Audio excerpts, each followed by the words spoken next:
Woo.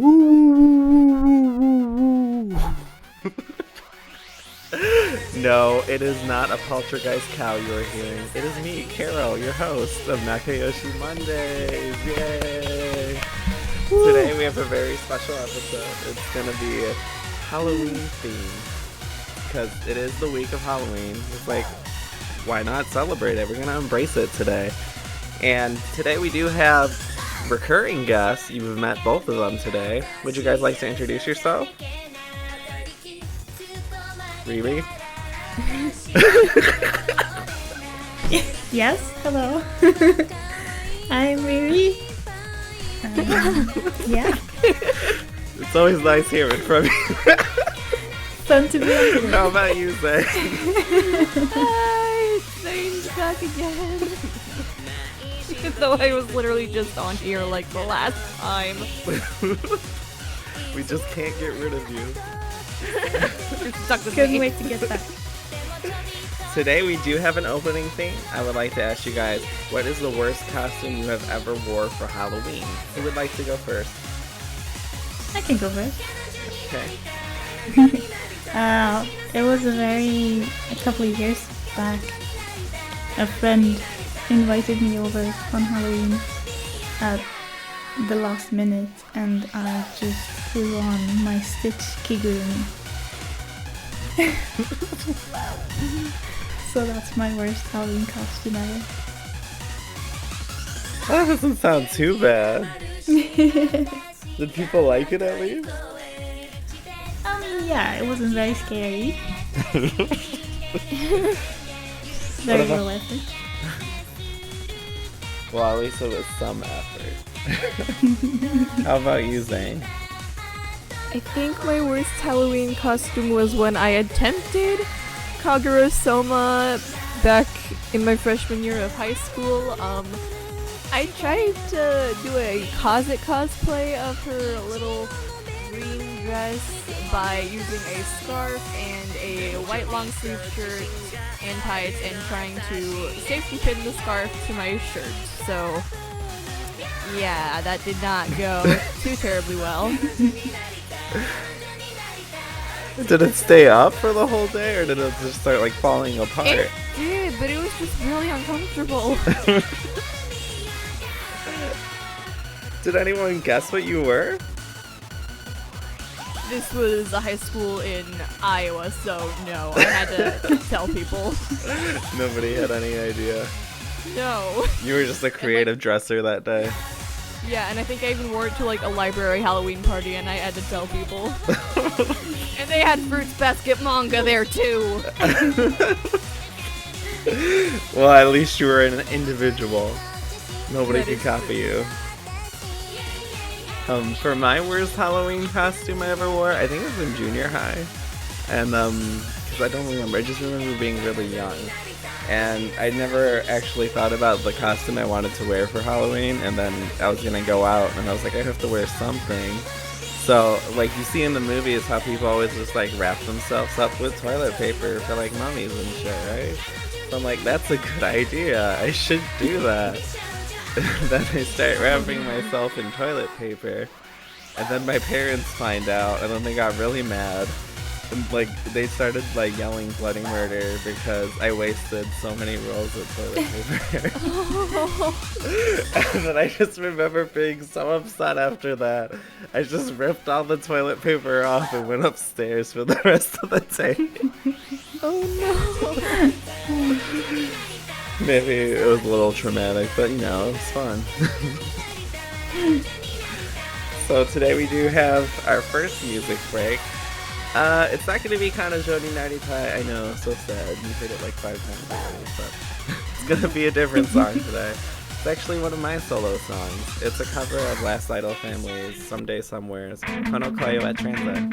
Here we go. 君のことが大好きと悔しいくらい叫ぶから広い声君を探している一瞬のミラクルで君のもっといけたなら今はきっとこの恋と同じ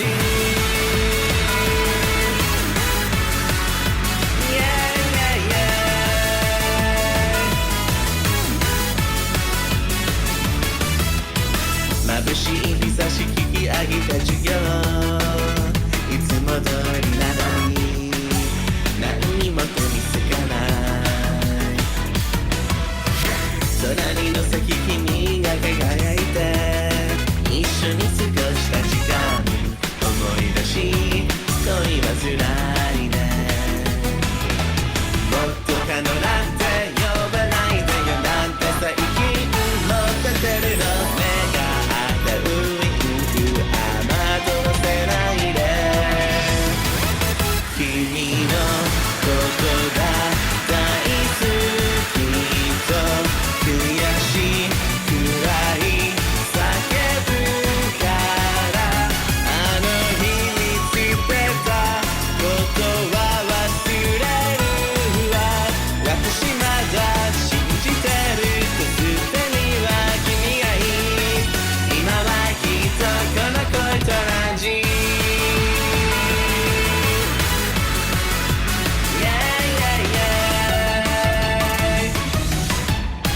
違う誰かで会って恋をしてそんな予定もないまま進んでくから別れんな部活中の真剣な顔切なくなるその眼差し好きなあの子にのそんな顔してるの君のことが大好きと届くように叫びたい誰かといても君を重ねているこの恋を諦めて他の人見つけたら連れてくれる気まぐだグランプリ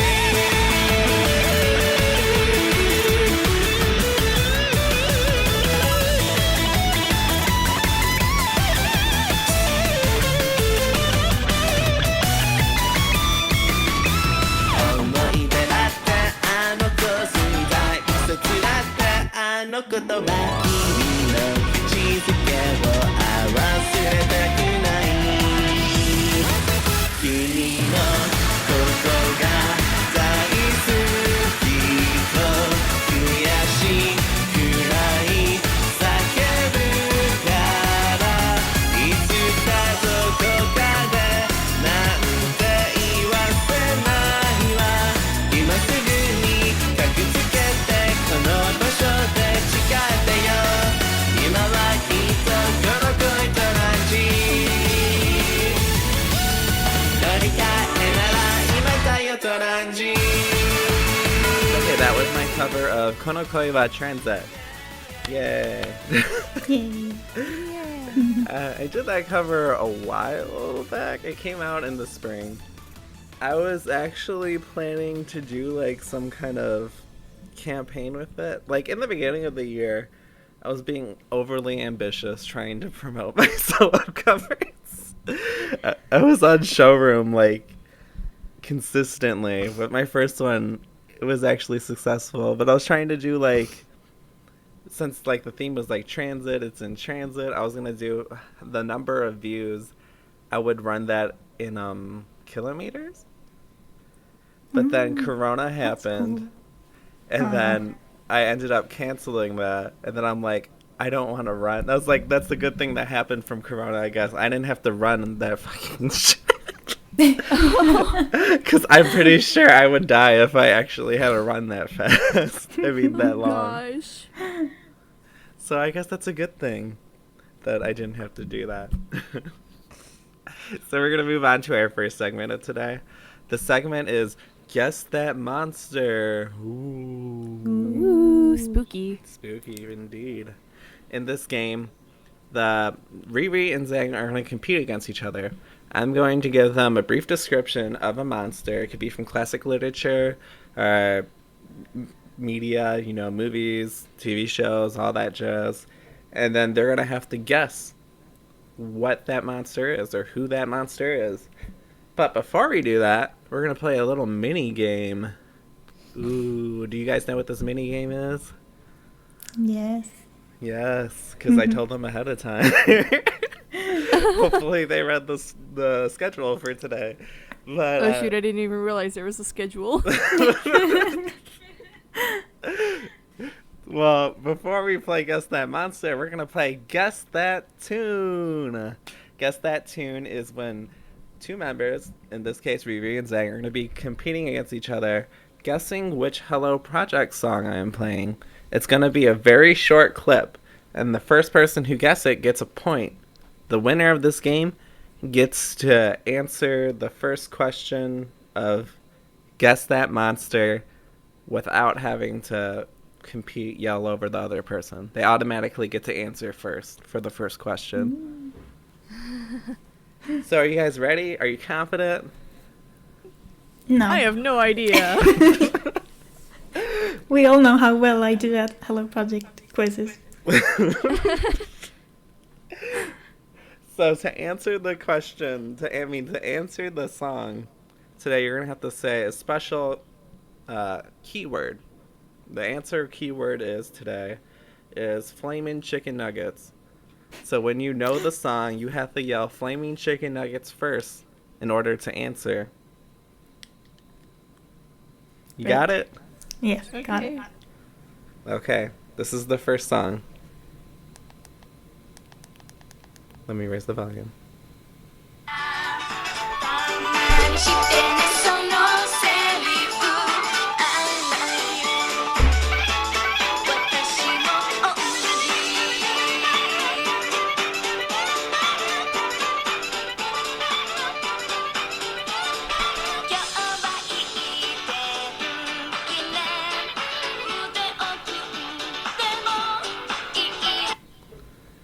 It's a very silent room, just that you would know what that I've never is. heard that song. I don't know this song. Nobody? Can I guess the group? Yeah, you could guess the group. Minimoni? No, you're close though. It has a member from Minimoni in the group. Is it Chanpopo? No. Oh, is it... I want to say Country Girls, but... No. Country Musume. No, that's the same group as Country Girls. Yeah, I know, but... Any of you got it? Coconuts Musume? Yes! It was Coconuts Musume. The song was Watashi mo I Love You. Oh gosh. So, nobody has a point on that one. Neither of you guys guessed the group on the first try either. So, unfortunately, I can't give you guys any points. No pity points this round. Okay, we're going to move on to the second song.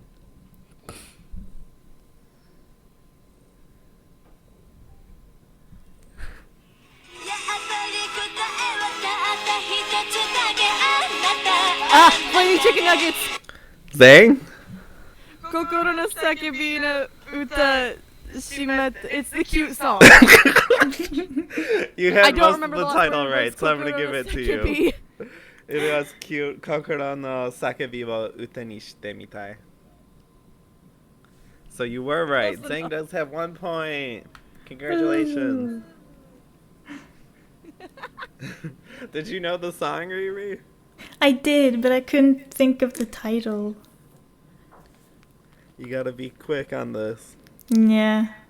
You haven't heard Zang's Hello Project quiz yet, but she got all the answers correct. Oh, damn. I have no chance then. Okay, third song. Here we go.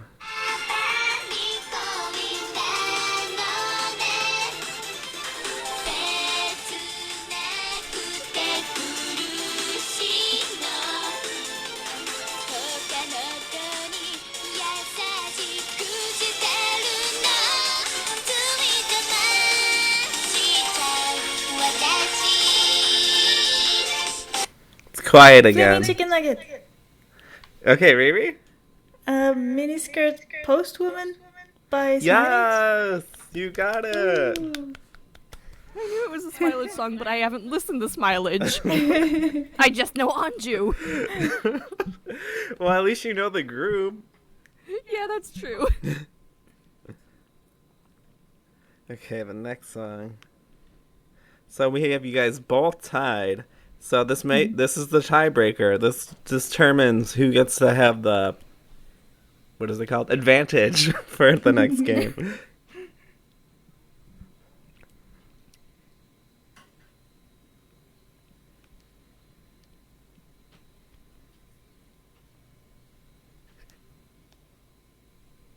Okay, here we go.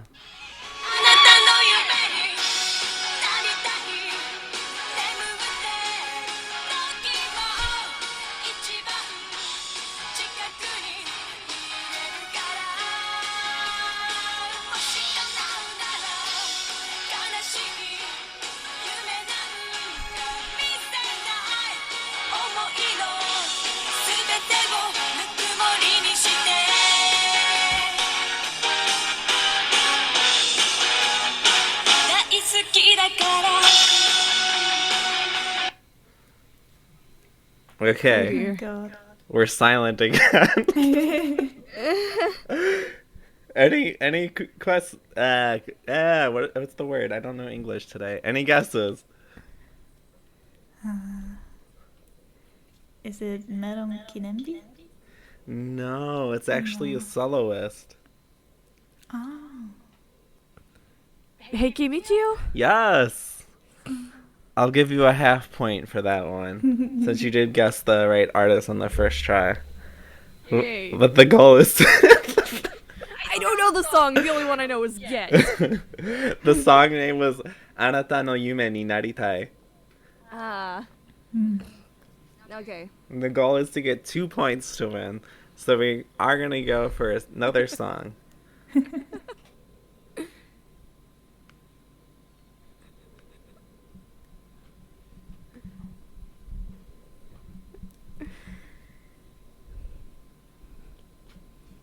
Okay.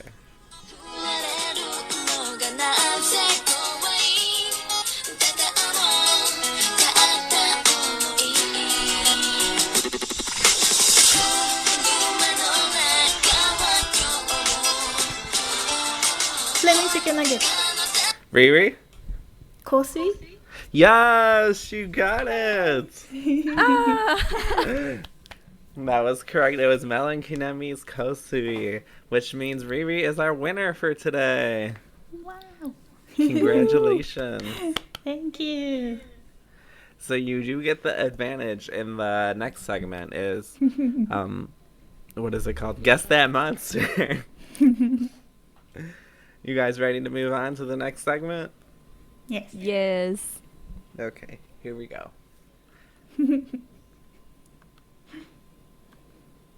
So the rules for this game are pretty similar.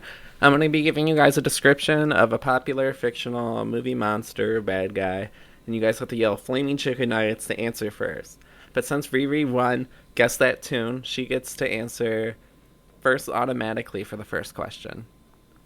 So the winner for this one is going to have to get 2 out of 3 again. 2 full points. I'm looking for a full name. If you know the movie, I'll accept that too. So, question 1. What famous movie villain had made their first appearance in a slasher film in 1974? This villain was known for hunting down people, murdering them, and wearing their skin. Oh god. I don't watch slasher films, that's the problem. We'll give you I a think I have hint. to yes. This criminal villain, he lives in the southern part of America. That tells me nothing. European as I am. I think we're gonna have to pass. Okay, Zhang, do you have an idea? I really have no better guess, so I'm just gonna say Freddy Krueger. No, unfortunately not. The answer is Leatherface from the Texas Chainsaw Massacre. Oh gosh. I haven't watched that movie. Me neither. Heard of it, but never watched Yeah. it. So we got 0 out of 0. I mean 0 out of 1 for both of you guys.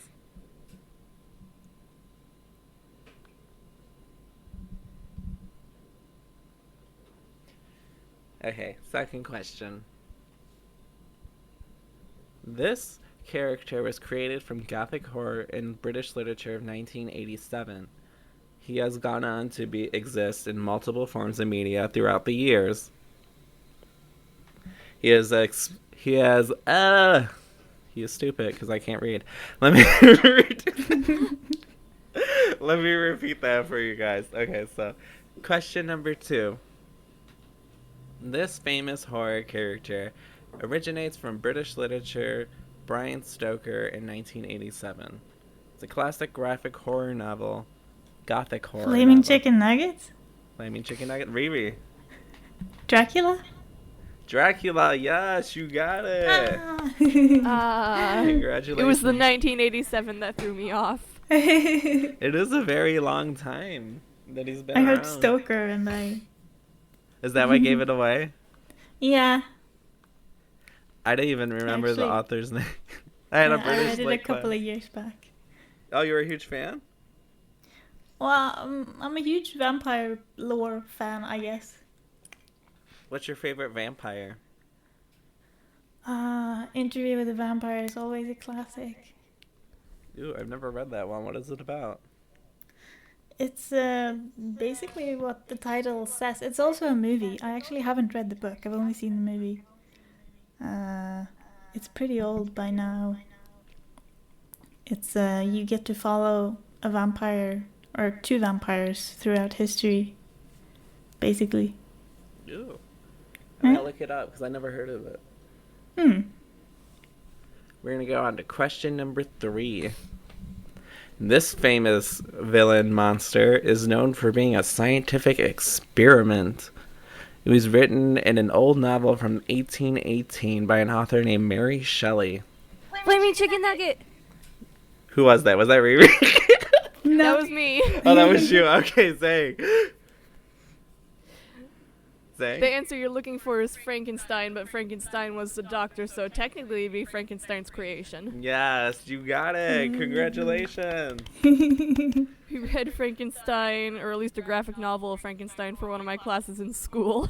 Ooh, they had you read a That's graphic cool. novel of it. That's cool. Yeah, it was super cool. I loved the art in it. Do you know who made it? I completely forgot. I'm gonna have to look it up. I'll send it to you at some point because the art is really cool. Ooh, we have to look it up. We'll put it down in the Yeah. description for you guys.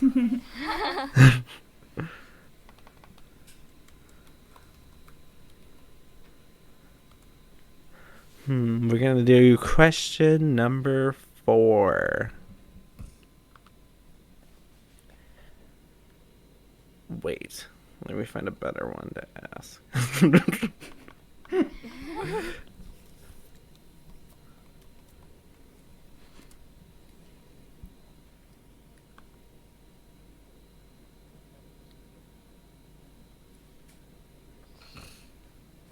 Okay, question number 4. This famous horror movie character made his appearance in 1980. He is famously known for killing and slashing children up in a summer camp. Who is this character? Ah, crap. I can't remember the name, but I know who it is. I don't at all. Make some guesses, guys.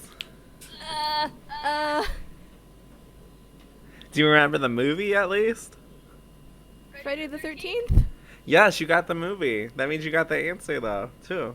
It's Jason something, I think. Jason Voorhees. Yes, that's it. Yay, you caught it. You got it. I caught it. Whatever.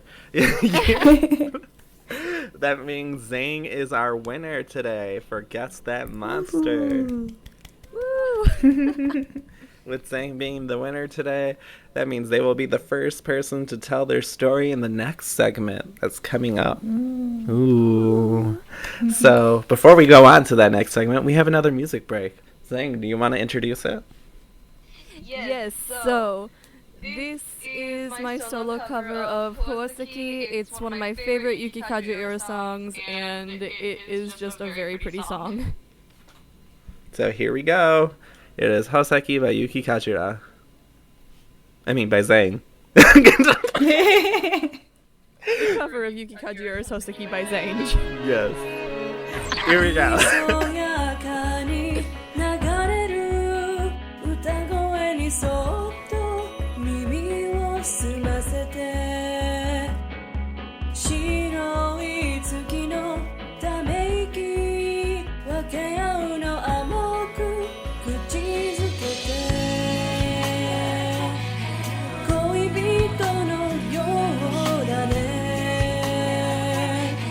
もっと抱きしめてこんなに光る野原のくれる方へ君が一人で行くから今は結んだ弓の強さにすがりついて君の孤独を離さない小さな光はきっと暗闇の深くに沈んでいるから遠く窓の無宝石の夢夜の底に二人で探してる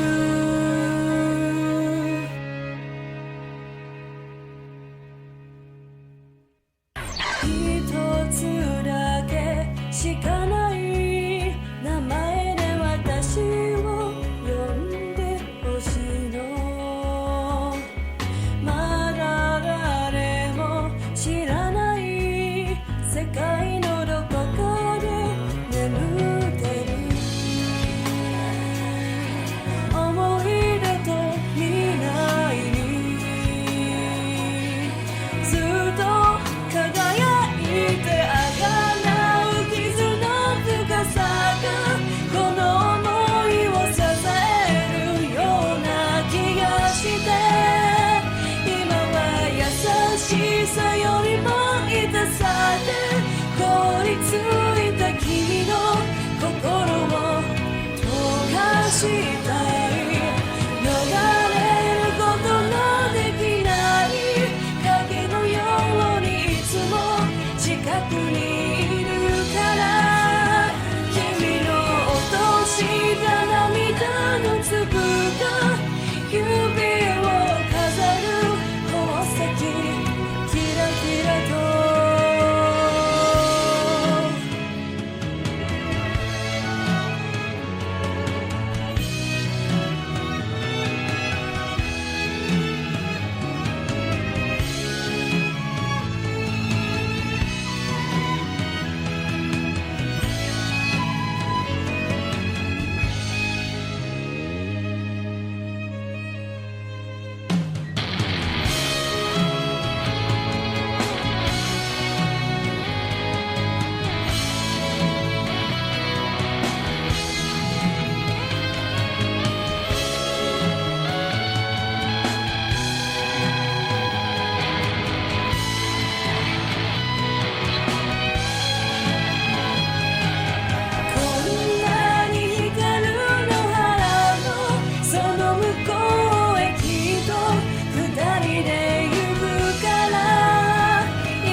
And now we're back. That's one of my favorite solos from you. Oh, thank you. It's really pretty. I love Yuki Kajira. Oh, yay. So, we're going to move on to our second segment of the day. It is called Are You Afraid of My Fart? In this segment, all three members will present a ghost story they either have experienced or made up. And at the end of telling each story, the other members who are listening have to guess if that story was true or was it false.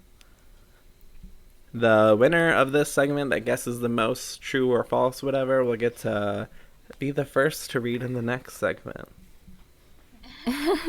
So who would like to be our first storyteller? Don't all jump at once. Wasn't Zange gonna go first? Oh yeah, I said that. You are good. Well, you heard it. You're going first. Well, alright. So, Okay, so I was driving home one night, and before I went home, I decided to park in this little secluded place. It's kind of by a cemetery in my town, and sometimes this greenhouse that's at this place, it will glow pink, but when I was there, it wasn't glowing pink. It was completely dark. So I get out of my car, bring my phone with me, have my keys, and I go out and explore kind of like the surrounding area, because, shoot, I've never explored it in detail before. And I go kind of down this, like, little hill into this, like, little meadow area. And I try to get my flashlight out so I can kind of see what's going on, because it's freaking middle of the night, can't see shit. And I feel like I hear this noise and see this shadow, so as soon as I see those and hear the noise, I'm like, shoot, I gotta get out of here. I go back up the hill, and then there's this gravel pit area near where my car is parked, so I just sit there until I decide to go home. Is that it? Yes. So what do you think, RiiRii? Is it real or is she telling a lie? I think it's real. I think it's a story. This is real. It happened last night. What? Oh, that's cool. Yeah, this is like almost 3 a.m. I go park out by this area. So you just like parked in a random area at 3 a.m? Okay, to be fair, it wasn't random. It's somewhere I've like parked before, because like the greenhouse there does like glow pink sometimes for some reason. I have a couple of pictures of it. Ooh. Would you like Yeah, to share it's some? really nice. Of course. We'll post some on the video if you share it. Alrighty. So are you gonna go back there? Well, yeah, it's a nice little place to just sit and be alone with your thoughts. And then if you get murdered in the process, well, that's just collateral. Yeah. I don't know if it's even legal for me to park where I did, but I wasn't going to go into the cemetery because they probably have cameras. Oh yeah, that's good. Oh, do cemeteries have cameras? Mine probably does, but I know they have cameras in at least part of it because there was an incident with the swans a couple years back. What did they do to the swans?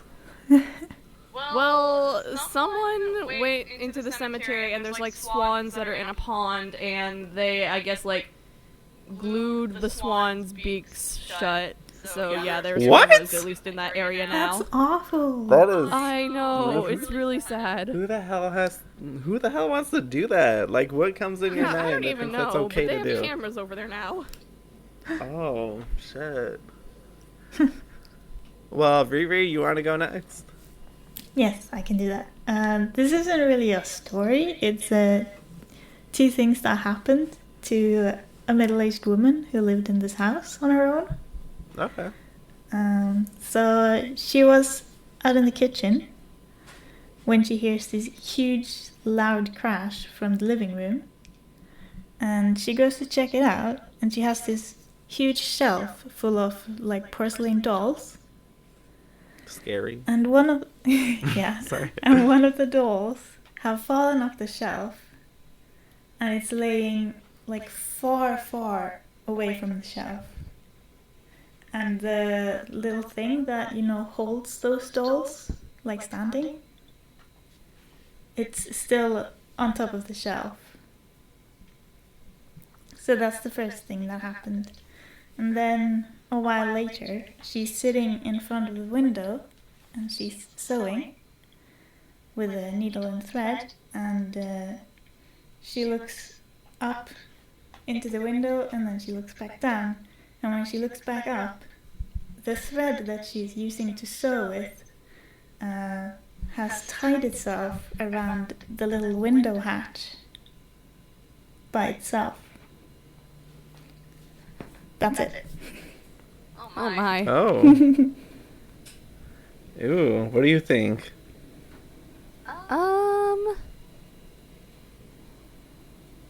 I think it's just a story. I'm like debating because I know like the first incident seems like kind of common that like somebody might freak out about, but the second one's kind of like out there. So I'm like, I'm just gonna say truth. It's, I guess, depending on how you look at it, but these were actual stories that my grandmother claimed were true and that she had experienced. Oh yay! I mean, not the yay. She got to experience, but yeah, I got it right. Does she have a lot of ghost stories? These are the only ones she's told me. But I do not like her house. I can say that much. Is it creepy? It's very creepy. Well, she has all those porcelain dolls. That sounds creepy. Yeah. Oh my. Yeah. It's a very large house with like 3 stories and. Ooh, that's a big house. Yeah. Well, I guess it's plenty of room for the ghost to live. So what's our score so far? I completely forgot who got it right last time. So I got 1 right. And You got 2 right, didn't you? 2? Oh no, I said... You... Oh wait, Zange's story was true though. I said false. Oh yeah. You both have 1 point, I have no point. Okay. So a tie and then a 0. You'll get another point. Okay, it's my turn to tell a story. Okay, so this story, it happened to my grandma, coincidentally. It's something she told... Well, it's not something she told me, it's more something my dad told me. And, like, my uncles and aunts and stuff told. But she would usually, when they first moved to America and got into their house, outside their front door on the porch, like the sidewalk, like right before, like the gate and everything, on the sidewalk, there will be like this little girl that always come by and just stare into the house. She would come by every day, and my grandma was kind of confused why she would just like come by, stand on the sidewalk, and just stare in. So one day she decided to invite her into the house. Because she's like, it's just a little girl, like, what's the point? And she's like, always staring in here, she wants to find out why. So she asked her to come into the house, and she gives her some cookies and everything. And she's, like, standing right next to her. They're in the kitchen. The little girl's standing right next to her, and she gives her some cookies, and she's talking to her. She turns around, and the girl is gone. So she goes looking around the house. She's nowhere in the house, and she's nowhere outside. Ooh. And that's my story. I'll say false. I think true. And you got a point because it is true. Yay! That is something they do claim that is true. That this like ghost girl always came over to the house because it happened on more than one occasion. She did come by a few more times. And there's like my grandparents are really religious, and my dad, he's kind of crazy. So when he was a kid, he did like a satanic ritual in their house. He tried to summon the devil. Gosh. So that's why they thought, like, maybe this ghost story is true, because that's probably, like, left over from what he did. Because they said, like, stuff did happen around the house that they'd actually had to be blessed by a priest. So I don't know. I wouldn't put it past them. So that is the end for Are You Afraid of My Fart? And everybody seems to win because everybody guessed one right. Guess it wasn't really that competitive. Oh well, it was fun. So, RiiRii, would you like to introduce the next music segment? Yes, this is Aina Imi wo Oshiete by Double Trouble, which is a subgroup of Morning Shimai. Here we go.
'Kay, that was the song. I know Imi wa Oshiete by Double Trouble, the subgroup of Morning Shimai. That includes RiiRii and also our other member, Ayu, who's a part of that group. Was part of that group. Yes. That song's always fun. You two always blend so well together. Thank you. So today we have, unlike our usual podcast episodes, we only have 2 segments. But today we're going to have a 3rd segment. Whoa. Whoa. Whoa. This 3rd segment will be we might as well Reddit. In this segment, the three members will take turns reading creepypastas from Reddit. Members will provide commentary on each reading and reflect. Because, Reddit is like the literary golden ground. If I knew how to speak English, I probably would have worded that better. It's fine, English sucks. So, we are going on Reddit, obviously. We're on the no sleep thread. We're going to be going through some of the stories, and we're going to read one that looks interesting to us. And we're free to comment, reflect, because this is literary gold, guys. You can't get it anywhere else. So, who would like to go first? Oh my god, guys. You guys need to be more ambitious. I'll go first, because I never went first in the other segment. Yes. Okay. Understandable. So, when we read this, just so you guys know, make sure to say the title and the author so everybody knows and they can look it up if they want to read it later. I'm going to read At the Edges of Dead Mountain, posted by Bloody Spaghetti. Ooh, fun. What kind of a name is that? Somebody that likes seasoned spaghetti. Okay, so here we go. A couple of months ago, the Russian government declared the Data Love. This is not gonna go well if I can't speak. Oh god. A couple of months ago, the Russian government declared the Dyatlov Pass mystery solved. According to findings of the official investigation launched back in 2019, the members' Dyatlov troop died as a result of a weather cataclysm. The terrible weather resulted in the 9 of them dying from hypothermia. While this might be true, the place is known as Halatachal, or Dead Mountain, in the Manzi tongue, is home to something else. Wait, Manzi tongue is open to something else, or was she saying Dead Mountain is in the Manzi tongue? I don't know. Something we're not quite familiar with yet. A creature unlike any other in this world, it seems. In the early 2000s, 2002 or 2003, well, which one is it? You're telling a story. A traveling group of 10 people made their way to the location of the famous trekking disaster. They ended up experiencing the same weather phenomenon that took the lives of the ill-fated expedition in '59. 8 of them disappeared, presumably died. No remains were ever found. The locals didn't find anything. Search and rescue crews found nothing. It's like the earth swallowed them. The 2 survivors were adamant that some creature killed and devoured their friends. Brown bears were suspected. Well, if it was a brown bear, why the hell didn't they say it was a brown bear? So I don't, doesn't... However, these are uncommon around the mountain. The 2 survivors also alleged these weren't bears. Okay, that makes... They claimed that the creature were tall, deathly, lanky, and covered in long and gray hairs from the head to toe. They also claimed that the creatures had no feet. Instead, the creatures supposedly spot a single claw on each of their 4 legs. What? Then that is feet. A claw is feet, man. That's weird. Right? Like they're giant tumbleweed monsters. That's supposed to be scary. Their claims were, of course, dismissed. The consensus was that they saw bears scavenging the remains of their friends and mistook them for alien creatures because of the poor weather conditions. I was sure that was the case as well. However, I made the trip to Halachachal because I was curious as to what the Dead Mountain was like. Was it really as odd as people claimed? Obviously, at the time, I thought there was nothing out of the ordinary going on there. Now, I'm not sure. The name of the mountain actually means lack of game for the Manseys, and they call a few other peaks in the region by the same name. But, oh my god, she just said the name was called Death Mountain, and now it's suddenly called lack of game. That was like in the last paragraph. She just said in the Manseys tongue, it's called the Dead Mountain. And now it's the lack of game. Oh my god, bitch, keep your story straight. I made the trip to Halatachal back in 2017. By that point, Vizahai wasn't the closest settlement to the mountain anymore. Because of local forest fires, the town was abandoned back in 2010, and the buildings were destroyed. The only thing that remained of this town was the cemetery. The next closest town to the mountain was Ivedal, a small town with about 15,000 residents. I got there in the middle of the summer. While the weather isn't exactly all hot and humid, it's fairly sunny during the days. The mountain itself, located about 2 hours away from Ivedal, it's inaccessible by any sort of public transport, and you can't find any roads to it on a map. The only way to get there is to follow the instructions of locals. I set out to travel around the mountain for the duration of the day. When I told my guide to get me to the mountain, he thought I was joking. I told him I was being serious, and he rendered me out of my mind for climbing a mountain all on my own. I agreed with him, and we shared a laugh together. He agreed to take me to the mountain. Thankfully, and I reassured him I'd be back from my trip by the evening. Oh my god, how long is this? Once we've left Ivedal, everything was green and somewhat serene. It wasn't forested like back home, mostly a mountainous terrain covered in vegetation. It was definitely different from the outdoors I was used to. There weren't any signs of human life after a while, a refreshing sight for someone who lives in Russia's second biggest city. The mood was light in the car, and we had a lot of fun during the first hour of the journey to Hachicha. But after we passed the remains of Visahai, the mood suddenly soured. My tour guide went silent, and I followed suit. Something felt wrong, but I wasn't very obvious of what.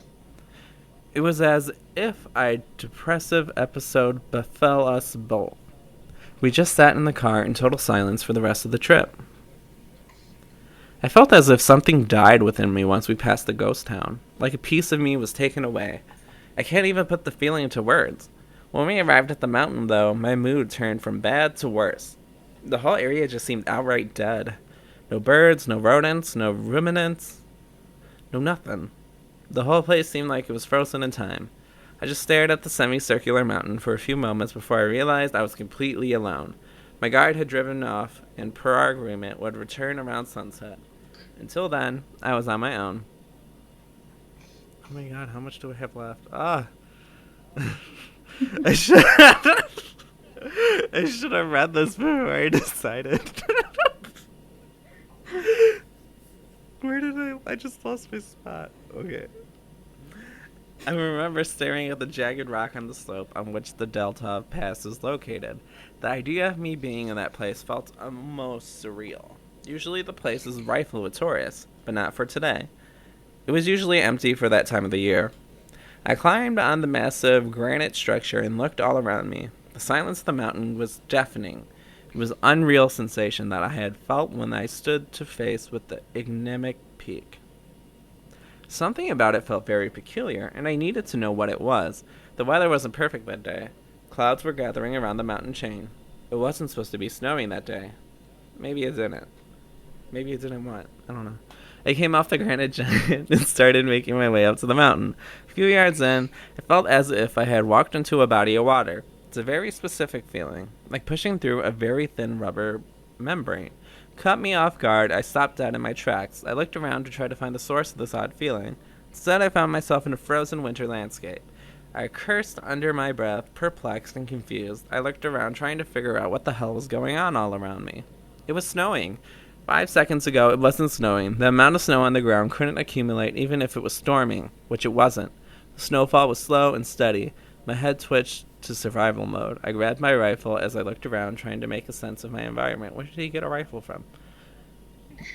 That's when it hit me. I probably didn't see the snow because of the granite monolith sticking out of the ground in front of me. Sometimes it's bound to rain or snow in a specific area. Maybe that was the case. I just brushed the snow off and carried off with my explanation. I suppose the snowstorm had begun while I was exploring. Well, you just said it did, so I assumed it did. The snow seemed to fall all around me and didn't show any signs of stopping anytime soon. The one constant that it's going to be 3 different words. The one constant that accompanied me as I trekked was the silence and the solitude. It was absolutely not of this world. I had never experienced such silence before or since. It was borderline maddening. I swear, at points I considered screaming, but I stopped myself from doing so out of fear of causing an avalanche.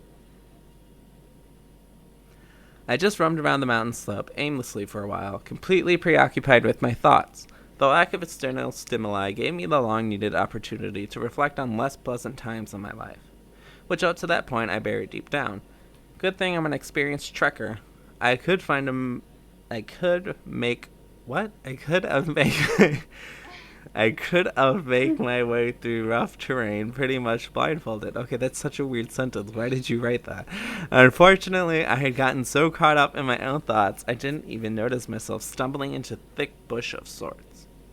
I was caught off guard by the texture of the thing that suddenly enveloped a part of me that I panicked and bounced a few feet backward. My heartbeat skyrocketed for a moment, and my eyes were darting in all directions trying to figure out what I had just touched. Before long, I realized there was something breathing on me. Something tall, gray, and incredibly hairy. The thing moved, brandishing a massive singular claw. Oh no. I didn't even notice whether I tried to swing it at me or not, but my instincts acted before I could register what was going on. My gun was raised, the trigger was pulled, and a loud crack echoed through the mountain chain. The creature stood there. The bullet hit it. In fact, it flew straight through it. It just kept standing, even though the bullet flew through it. I fired a point blank. I saw the hairs move, and I couldn't miss. It was just impossible. The thing just stood there, breathing at me. Ooh, it's breathing. I took a few steps back, still pointing my rifle at it. The wind blew, spreading the fur of this thing, revealing it to be very thin of sort of creatures. What? to be very thin sort of creature. If I didn't know any better, I would have believed it was an emaciated bear, but it was too thin and the hair color was too gray. The fact that it had blades at the end of its legs also made it very clear that it wasn't a bear. At first I couldn't see its head, as the fur concealed its visage. Oh, I'm out of breath. It's so long. After a few moments of us being locked in the stalemate, the creature cocked its head and let out a foul cry. It was loud, as if I was being stabbed in both ears. The wail sounded like a combination between a hawk's cry, a whale's call, and something human-like screeching, all in one rising and dropping frequencies. The call was unbearably loud and long, making my head hurt, making me fall to my knees. Soon enough, I heard other similar cries in the distance. My heartbeat spiked again. I felt the blood being pumped through my body, and cold shivers ran across my skin. The cry got louder. It was awful. I thought my brain was going to blow up. The cries all over started getting louder. They were getting closer. There were more of these things. My mind started racing. That is until I felt myself losing conscious. Everything started turning black, and the cries finally died down. As noises finally disappeared and the silence slowly returned, my vision started coming back. The ground was shaking my feet, at least in my eyes. On top of that, my stomach twisted and turned to knots. I had gotten motion sickness by having my vestibular system scrambled. I don't know what that is. I'm not smart. Through all of that, I could make out of a shadow coming over me. It was huge and wavy, completely enveloping my surroundings. I forced my head up and saw the creature was standing over me. I could finally make out its head. The ugly, elongated, dolphin-like head it had. Oh my god, what? We got like hairy dolphins in this. More shadows appeared in the background, all around me, all massive and wavy. There were more of those things, and they were headed straight for me. With not much time to think, I did the only thing that seemed logical. Just as the creature attempted to swipe its massive claw at me, I raised my rifle and shot at its head. The thunderclap shook the world all around me as the bullet flew out of my rifle. The creature's head flew off, landing right beside me. The rest of the thing crumbled on top of me. Oh my god. How many paragraphs? Oh my god, it's not. Okay, I'm getting there. I thought it's just a short one, but apparently I just scrolled through it really fast. I immediately started struggling and coughing with the hair crawling all over me. It was surprisingly light. It's like there was nothing but the hair in that thing. It smelled like iron and spoiled fish, but I had to hold my breath because I heard something walking above me. Something was sniffing the air on top of me. The hair on top of me. I heard hoarse cries and the movement of something hooves. The others, they were already there. Holy shit, they were fast. The sounds wouldn't die down. Fortunately, they didn't seem to notice me under the remains of their fallen fellow specimen. I don't know how long I spent there. Regardless, by the time, I couldn't hear any more noises behind the hair corpse cloak. I was already feeling like my body was catching fire. It had gotten hard to breathe, and my whole body turned sore. I shoved the thing off of me when I was finally sure the others had left. It was literally nothing but hair. Even the claws were gone. They were slowly breaking apart in myriad of hair strands. I barely stood upright before looking back at the ground. The head was still intact. I picked it up. That was going to be my proof there was some kind of odd animal in there. Ew. No blood or anything was coming from within the head. It also had this weird bony texture to it. Well, it's a head. I mean, there's like... it's a skull. There were small human-like teeth and very small pearly green eyes. Well, if it's dead, it wouldn't have green eyes no more, right? Wouldn't the color leave its eyes? I don't know. The sun seemed like it was going to set soon, so I put the head into my backpack and made my way back to the bottom of the mountain. Silence was maddening once more. My body was hot and sore. My vision was almost doubled, but for some reason, despite it all, I remember feeling compelled to climb up the granite giant once again. I barely did that without falling off. Once I came back down from the monolith, I felt myself passing through a watery membrane once more. That being said, what are the odds of this rock being the gate to another reality or dimension? Shut up. That's like such a stupid... No. I hate when they do that in stories. It's like, it's not a freaky incident. It was like an alternate dimension. It's like, no. Oh, gosh. No. We don't want this. Nobody asked for this.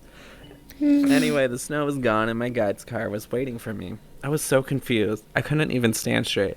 My head was spinning so fast and I felt like I was going to collapse. I saw everything triple. Fortunately, my condition was noticed, and my guide took me to the car. He said I was extremely feverish. I tried telling him about the snow and the beast and everything that happened. He just dismissed me as a sick man and overexerted himself to the point of fever delusions. I was feeling terrible, and I couldn't even remember about the head. I was going to say, you have a head in your backpack. You could just show him the stupid head. Whatever. So, yeah. I would have completely forgotten about this if I didn't throw up gray hairs once we got back to the Ivdal. I was sick for a few days, periodically throwing up chunks of gray hairs. Every time that had happened, I felt like my throat was pricked from the inside of the microscopic needles. Oh my god, this is going to have like a Goosebumps ending. He's going to turn into one of these, and he's going to be a hairy dolphin for the rest of his life. I haven't told anyone about the hairs or what happened on Halchala, probably because people would have thought I just ingested some plant or got sick as a result of the hike, and dismissed my claims as deluded nonsense. But you have the head. What about the head? I hate to say that, but I didn't have any physical proof. What the fuck? You don't have a physical head. You have the head. I have no... Oh my gosh. When I looked at the head a few days later after the hike, it's slowly decomposing in a mass of gray hairs. Okay, why did you wait a few days? Like, you met a person, right? When you came down, you could have just showed him the head right when you had it there. But you had to be like a dumb bitch and wait a few days for it to decompose. Like, anyone would tell you any head will decompose in a few days. I honestly don't know what I've experienced had anything done with the Delta past disasters. It seemed plausible that it did have something to do with one from early 2000s, the one nobody ever talks about. But regardless, there's something otherworldly going on at the edges of the Dead Mountain. Something really stupid is going on at the end of Dead Mountain. Because there's the dumb guy that goes and see monsters. Like, I was so disappointed with that story. What did you guys think? It was a bit It was really stupid. anticlimactic. What do you guys think? Did you enjoy it? I didn't. I'm sorry, but that was painful to sit through. It was. Yeah, a bit. And I was like thinking, like, I'm running out of breath, and I'm like, oh my god, why am I running out of breath for this? Like, nobody wants to hear it. Like, it built so much up for nothing. Like, I did not need that, like, long exposition. You could, like, seriously just cut it down to one paragraph, like, oh, there's some freaky shit going on in the mountain. But no, we're going to take you to, like, a bunch of other places that I don't know how to pronounce and go into detail about people we're never going to hear about again. Oh, my God. And, like, those random sentences that, like, had no grammar structure in it just confused the hell out of me when I was reading it. Oh. Okay. Oh boy. I'm sorry, bloody pasta. That's why your pasta's so bloody. Because you just keep cutting.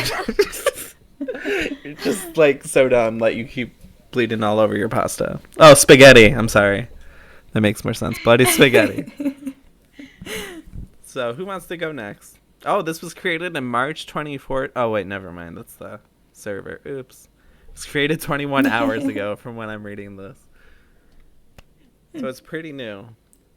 And there's only like 5 comments. Let's see what they say. Oh, there's one comment.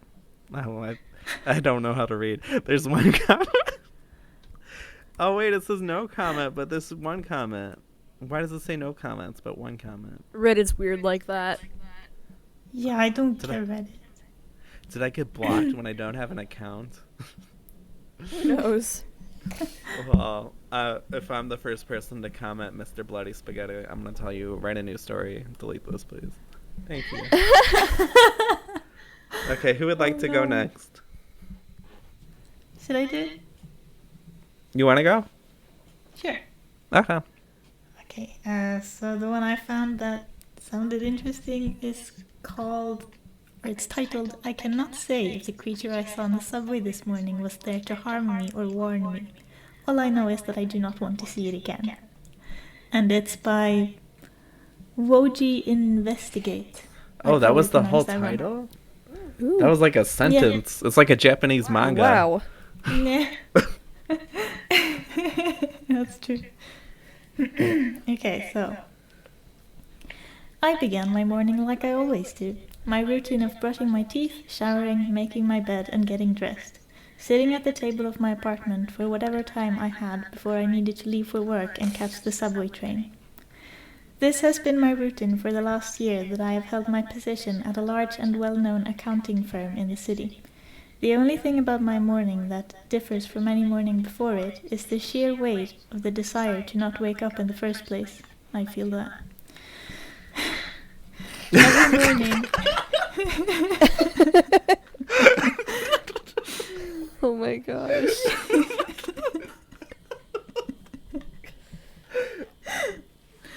Okay. Our man's dying. Every morning I feel as though I have to push harder than before to get myself out of that bed and stay on the path of normalcy. I finish up my bagel and coffee and check the time on my phone. It is 5 minutes before I need to leave, and I decide that instead of continuing browsing social media aimlessly like I would normally do to fill this time, that I will go to the bathroom mirror. I read somewhere online in a passing post that forced smiling at yourself in the mirror activates a placebo effect. In doing this, it was shown that your mood would be better for the rest of the day. I spent the minutes looking at myself. I was wrapped up in a nicely fitted and clean suit, a tie hung from my neck, and a warm smile beamed across my face. If there was anything that could truly be gained from this, I would need it for the day ahead of me. My walk to the station was much like any other. It wasn't a long walk, but it was long enough for any residual sleepiness to fall off of me. I walked to the tune of indie rock playing in my ears. This shut off both the natural sounds around me and the unnatural mechanistic ones as well. I passed many people on my walk, some of whom were dressed similarly to myself.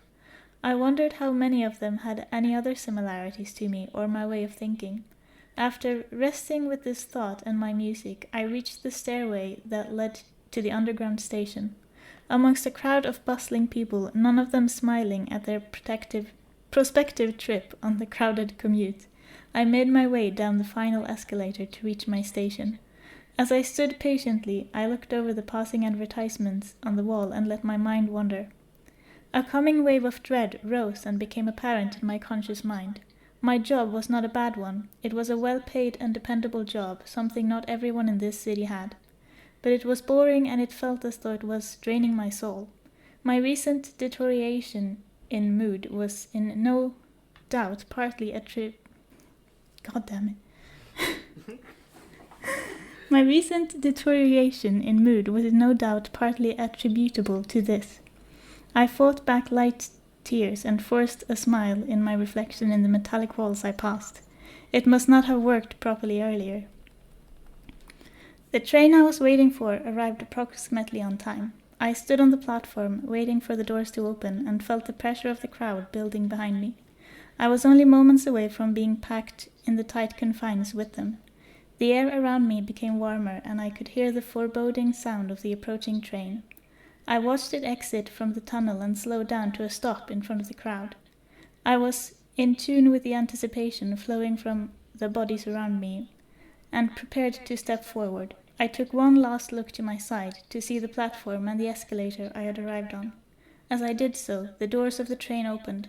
I prepared to enter the train. What was that? I paused. In my momentary glance, I had seen something greatly out of place. I looked again, and for the first time I saw him in full concentration. He was very tall, looking to be 7 feet at minimum. He had large, bulging eyes and antennae sprouting out from his insect-like mouth. I could accurately describe what insect it was. No, I couldn't accurately describe what insect it was. Then describe it.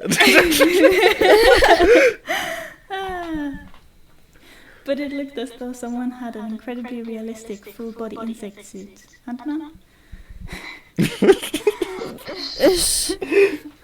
And was just standing at the base of the escalator.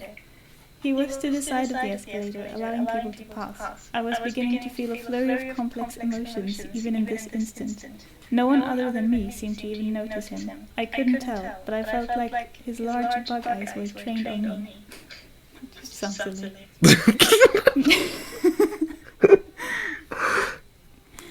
Like a tiny seta covering his body. What is a seta?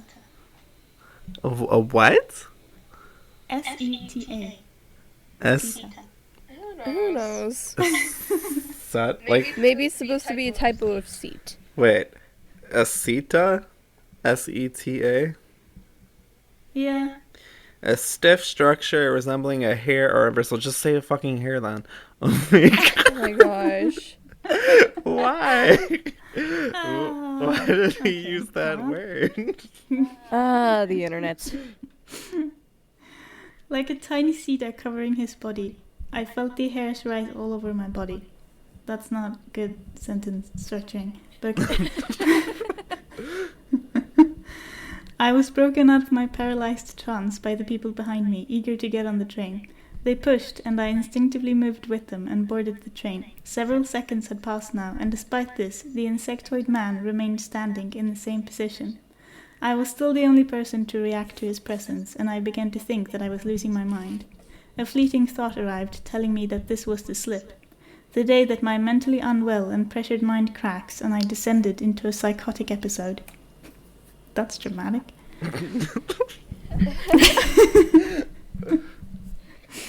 I felt a motivation stronger than I had ever felt in my life to discover the unknown. I disregarded any thoughts about work and pushed back through the crowd. I ignored the annoyed looks and gasps as I did so, just making it back onto the station as the doors closed behind me. Through the crowd of people, I could see that the insect had begun to climb the escalator. Beautiful wings that shined a fluorescent color draped from his shoulders and went unnoticed by those around him. I made my way frantically in his direction. I followed in his path up the escalator as fast as I could manage, but I was slowed by various other people. Despite my speed, I was too late. Upon reaching the top, I could only look in disbelief as I realized I could not see him anywhere. I looked around desperately, checking every corner, every path, every toilet in the station. Why would it be hiding in I was like, why would he be in a toilet? Oh my gosh. I wondered whether he had truly got away or whether he was still here and I had become like everyone else, unable to see him. After checking above ground and coming back down, I noticed how I was getting worried looks from others and that one of the security guards was beginning to look at me. I was able to snap out of my obsessive craze from this and made my way above ground for the final time. I saw in a nearby coffee shop, ordered a drink I sat in a nearby coffee shop, ordered a drink I had no interest in, and took a window seat upstairs, the most away from people. I sat, ignoring calls from work, and lay my head in my arms. My drink began to go cold. I thought to myself then about how fucked I felt. I had let my depression go unchecked, confident that any and all dark thoughts would disappear if I ignored them long enough. If I buried them deep enough, they would not bother me, out of sight and out of mind after all. But now I was having a small breakdown in a coffee shop, and I had begun to hallucinate in vivid detail. Large anthropomorphic insects were appearing on my commute to work for F's sake. I kept my head pressed into my arms, letting the darkness encompass me. If I can now see things that aren't there, and I assume I will soon hear things that aren't there, am I even safe in my own mind? I remained in that coffee shop and began to lightly sob into my arms as other customers flowed in and out. This was all hours ago, early in the morning. It is hard to believe that this happened in the same day as today. I am currently sat a world away in a concrete and metal cell in a police station. That escalated quickly. I am being held under suspicion of being involved in the bombing. The bomb that went off while I sat in the coffee shop crying into my arms. It rocked me out of my self-loathing, even though it was some distance away. I didn't realize it then, but I was lucky, so lucky. A carriage of the train that I was stood in, that I only escaped moments before the doors closed, had an IED inside, hidden in a generic suitcase. Had I stayed in that... It's this guardian angel. Oh my god. It's an insect guardian angel. Oh my god.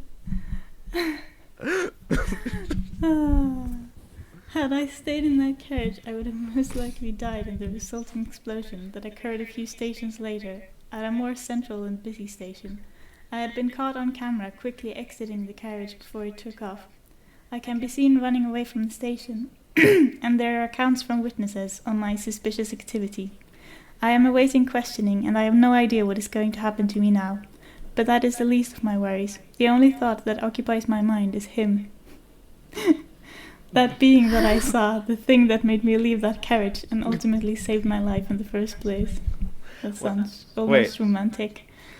If he's in a prison, how is he writing this story?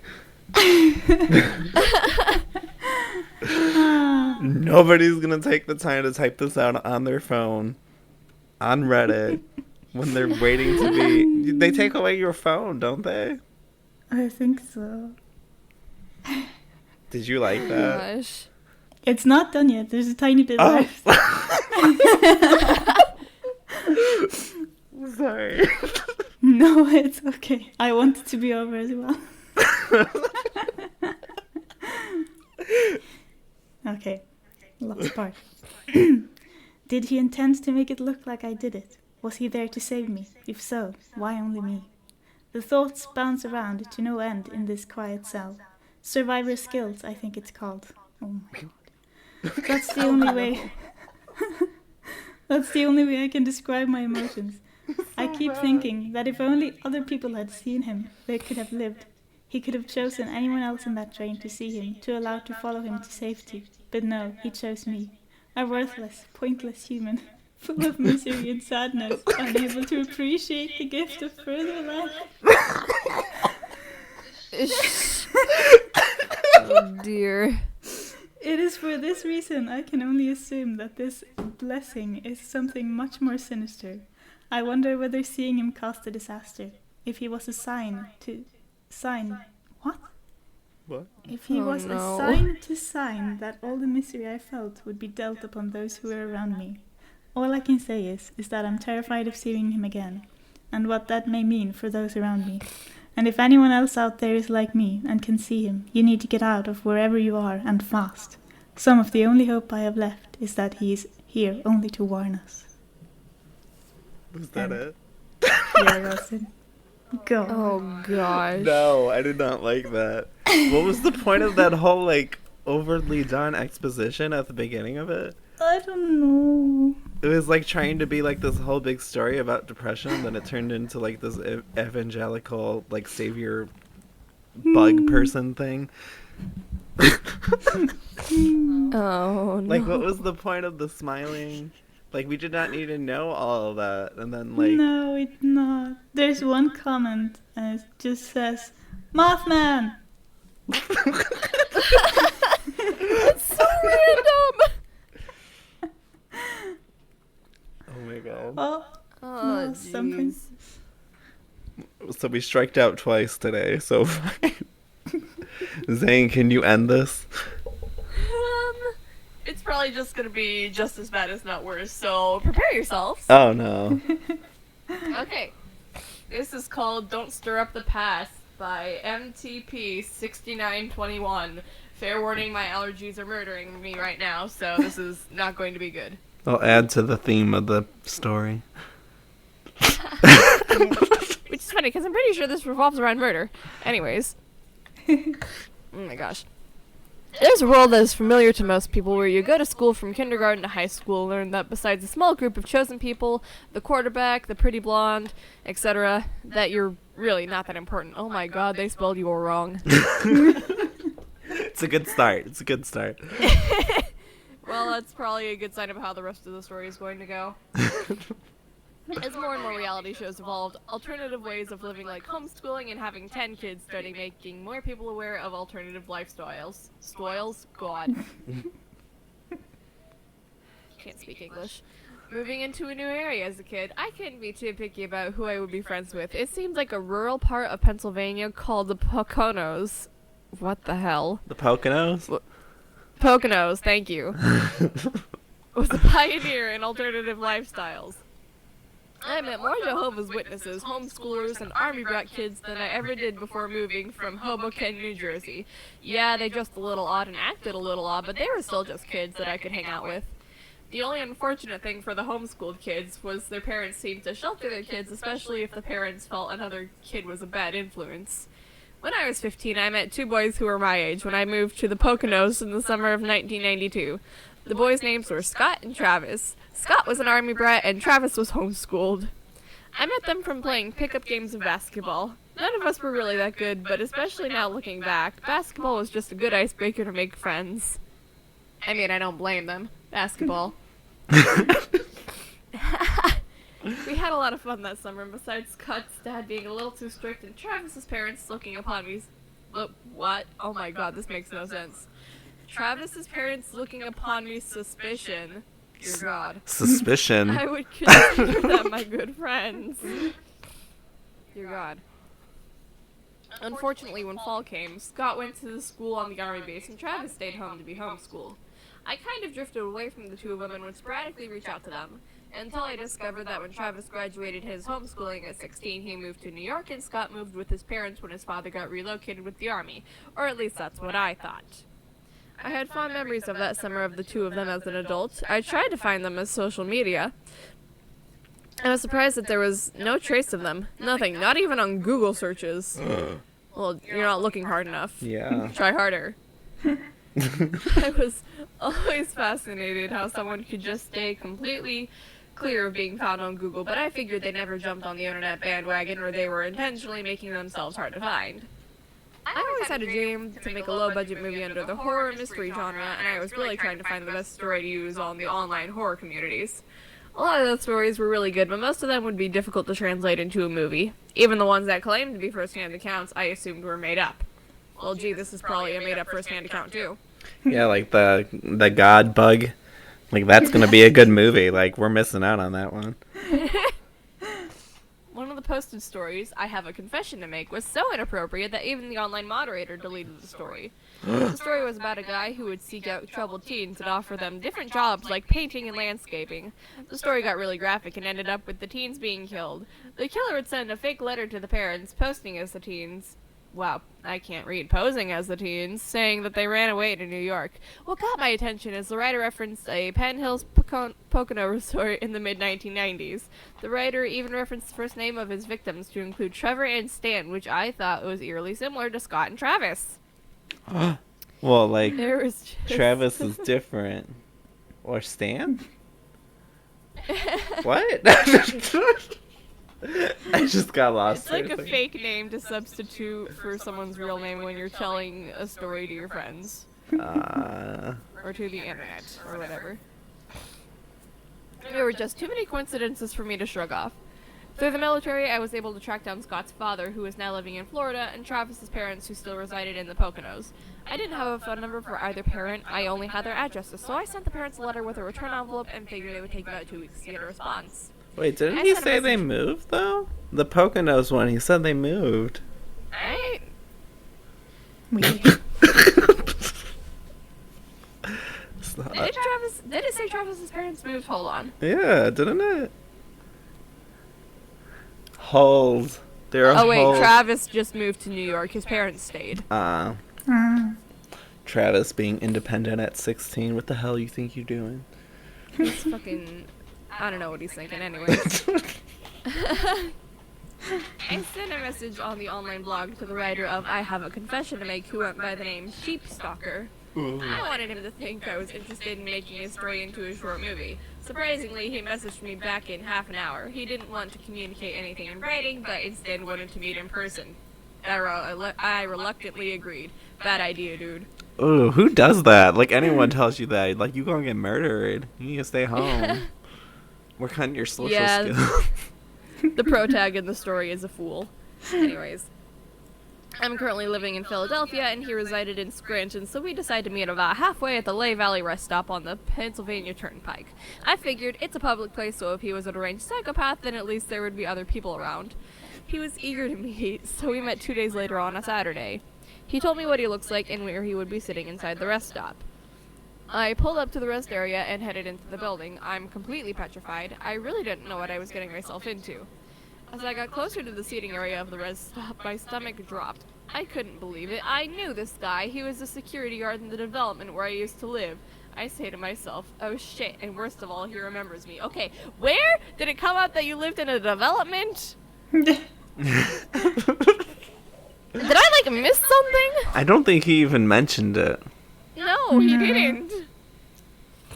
He looks at me and greets me as if we were old friends. I never really liked him. He would play basketball with us occasionally. Then why'd you play basketball with him? Oh my god. You gotta learn how to be a mean girl, and so you can't play with us. He always had a chip on his shoulder. We would be playing a pick... Oh my gosh. We would be No, oh my gosh. We would be playing a pickup game, and he was always full of anger and would be too aggressive, especially playing with kids. We both exchanged greetings and talked about our current situations. He was currently renting an apartment and doing maintenance work. I was extremely uncomfortable. He really creeped me out as much as he used to. He kind of had a way of smiling to your face, and you knew there was nothing genuine about the smile, and all he was doing was seeing what he could get out of you or how he could use you. Why'd you fucking meet up with him then? Like, why is... Wait, like, he's a maintenance man. Why is he smiling at you? I don't know. The story How just is makes he no using sense. him? Isn't he like a child? Like, wouldn't you just, like, report that to your parents? Like, oh, there's, like, this creepy maintenance man that keeps smiling at me. I'm like, I think that would be a red You'd flag think for they anyone. would, but no. Then again, this was 1992.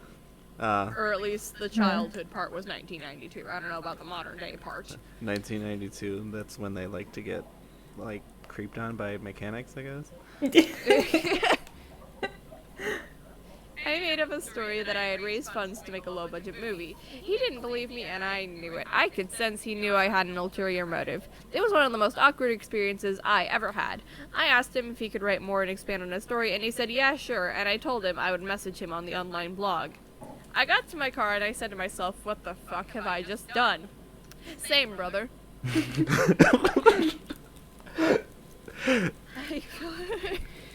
I got home to my wife and my 2 young kids. I didn't want to scare my wife. So Wait, how old is he now? Wasn't he just like a child this is, a minute ago? after he grew up and this Travis kid went to New York, so who knows? If I had to guess, maybe in his 20s or 30s. Did we lose her? No. Oh, she was gone. What the hell is that beeping? Anyways. I sent a generic message on the blog to James, also known as Sheep Stalker, and basically just thanking him for his time. Then something horrifying happened. He replied back saying that he took my advice and added a new story on the blog titled Let the Sleeping Dog Lie. It didn't take long reading his story to figure out he substituted similar names of my wife and 2 kids into his story. He used Mitch instead of Matt for my name, Missy instead of Mary for my wife, Tim instead of Tom for my son, oh gosh, and Justine instead of Jill for my daughter. He even included our dog Brady and instead called him Bobby. He found all my information on Facebook. Though my wife's account is such a private, some of her family members' accounts are not private, and he was able to figure out everyone from tagged photos. His news story was how a serial killer was able to kill a family and make it look like the husband did it. Once again, the story was so graphic, especially towards the kids, that the online moderator removed the post. That same day, I went to the police. I told them my suspicions of the security guard from my past and the news story he made regarding my family. The police listened to me, but said that I only have circumstantial information and I needed real proof. God, this is like Ace Attorney methods of trying to get your shit proved. I was now terrified that my family would be harmed, so I had them live with my in-laws a couple miles away. I told my wife to stop posting online and to lay low. I had to tell her the reason why, which made things worse. She basically barricaded herself in her parents' house. I left our dog at our house, and I stayed at our house as well. I didn't get along with my in-laws, and there wasn't enough room for me. I slept by myself in the house. I kept every door locked, and plus I figured the dog would make noise if someone came into the house. I woke up the next day and I went to the refrigerator to get juice. As I went to open the refrigerator door, I almost fell backwards of what I saw on the refrigerator door. It was a hand-drawn picture of 3 kids playing basketball. 2 of the kids were X'd out and had the words "Help Me" written next to their faces. Oh dear. Who broke into your house and why didn't your dog do anything about it? And they drew, too. They had time to draw a picture. Maybe they drew beforehand, who knows? I'm not going to investigate every single loophole in the story. I quickly looked around for a weapon. Huh? We would be here all day. Oh gosh. I quickly looked around for a weapon and I settled for a steak knife. I saw the dog and noted that he's just getting too old to be on the lookout. I slowly made my way around the house to make sure James still wasn't in the house. Eventually, I made my way to the basement and discovered the door was jimmied open. I quickly looked outside and didn't see anyone. I double-checked the house and there was no sign of him. I really had no idea of what to do. I went to Walmart and purchased a single-barrel shotgun. I've never fired a shotgun, but looking at videos on YouTube, it looked pretty self-explanatory. Oh my god. This isn't gonna end well. Do they sell shotguns at Walmart? Do they what? I know they sell like hunting rifles. I don't think they sell shotguns at Walmart, do they? Who knows? America is weird. Yes, it is. I thought about our meeting and I tried to remember all the clues he gave to me. I figured out the hotel where James worked at and I had a basic idea where he was living. I came up with a plan. I was going to send him a message on the online blog saying something to imply that I knew where he buried the bodies. But before sending the message, I wanted to put a tracking device on his car to see if he would go to the place where he buried the bodies. I sent him a message on the blog saying, "Thank you for sharing the clue to where you disposed of the bodies. I was impressed by the location you chose. You have 1 week to send me $200,000 or I'll go to the authorities." Then I monitored where his car went, and then 2 days later, I noticed he went to a remote area north of Scranton that bordered upstate New York. Okay, how did you get the tracking device on his car, dude? That's what I'd like to know. That same day, I received letters from the families of Scott and Travis where they both said that they were heartbroken because they hadn't seen or heard from their sons in years since they had ran away. Gee, I wonder why. The next day, I took off of work and took a car ride north of Scranton. I parked about a quarter mile away from where I noted James was parked. I walked and searched the area. I couldn't find anything that resembled a makeshift grave. Then I observed a car pull up. I said to myself that this can't be. It was James. My heart was pounding 1,000 beats per minute. I quickly hid behind a tree and crouched down towards the ground. Then my heart sank as a teenage boy exited through the passenger door. I said to myself, the sociopath wasn't at all deterred regarding my bluff. I wasn't going to let this guy hurt this kid, so I came out from behind the tree and called out the killer's name. James, I repeatedly yelled out his name, and once he saw me, he ran to his car and drove away. Why wouldn't he just kill you, dude? Like, he knows that you know stuff. Dear Lord.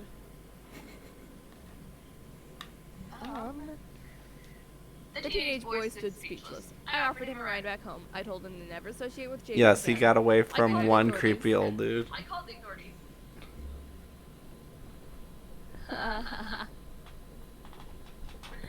I called the authorities and they searched the area. Their cadaver dogs had a field day. James disappeared and became a wanted person by the police. My life returned back to normal. My wife and I made it a point not to talk about James.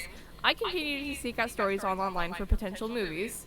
I even started to post my own stories. Most of the comments I received were encouraging and I just shrugged them off. However, one comment made me dry heave.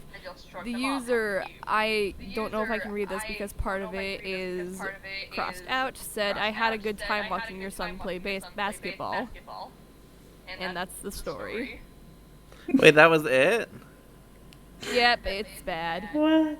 What the hell was that? He just stopped following us know. because I called his name out when he was trying to grab a kid. What? I'm surprised he didn't, die there. And then, they said they brought the dogs to go search for him where they were at. He has a fucking tracker on him. Just send him the tracker. Please don't make movies. Really, don't make movies. Nobody will understand them.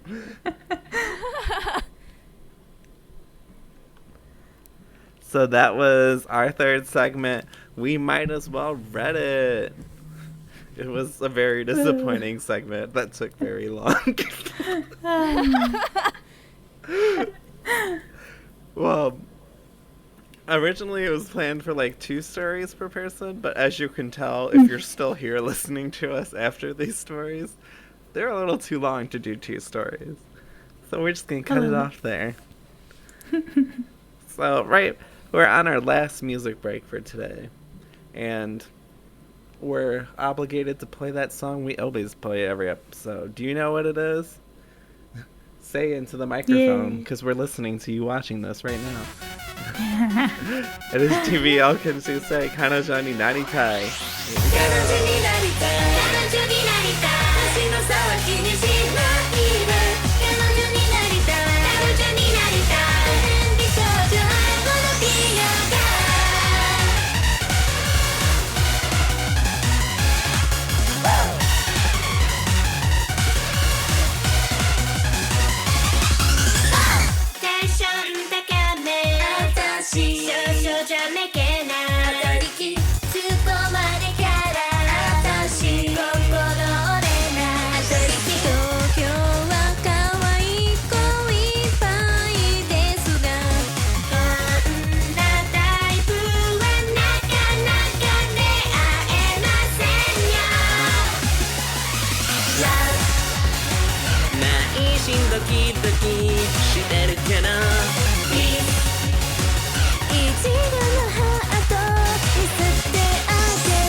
Okay, that was GBL Tuesday Kanojo ni Naritai. Yay! Yay! And we are at the end of our program today. That was our Halloween special. How do you guys feel?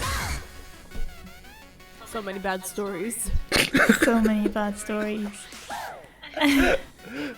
We learned that Reddit is probably not the best place to go for stories today, but you know.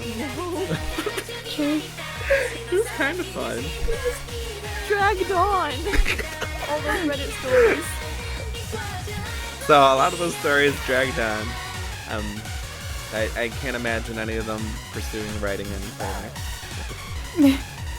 But before we leave today, we do have a few things we have to talk to you about. Take it away, Sam. Are you looking for a place to socialize about all things weeb? Look no further, because GBL is here to provide you a weeb sanctuary. GBL has an official Discord server where you can shoot the breeze with people in our dubbing community. All you have to do is click the link down in the description of this video and you can read out with the rest of us. Did you know GBL has an official book club? Well, you do now. Well, now you do. Do you know GBL has an official book club? Well, if you didn't, you do now. The GBL Book Club reads various books of all genres. You can read along on your own or listen to the read loud for the week. Every book club video asks 2 critical thinking questions, so instead of just reading, you can also discuss the book with others. The GBL Book Club videos are unlisted, so follow us on Twitter, Instagram, or Facebook to find the links to access them. Starting next month is the month of giving at GBL Project. To celebrate, we are releasing an episode of Nakayoshi Mondays every Monday. There'll even be a chance to win prizes while listening to next month's episodes. Unfortunately, that's all we have for today. Thank you for sitting down with us today. We hope you decide to chill with us again soon. Until next time. Until next time, bye bye. Bye bye. Bye bye.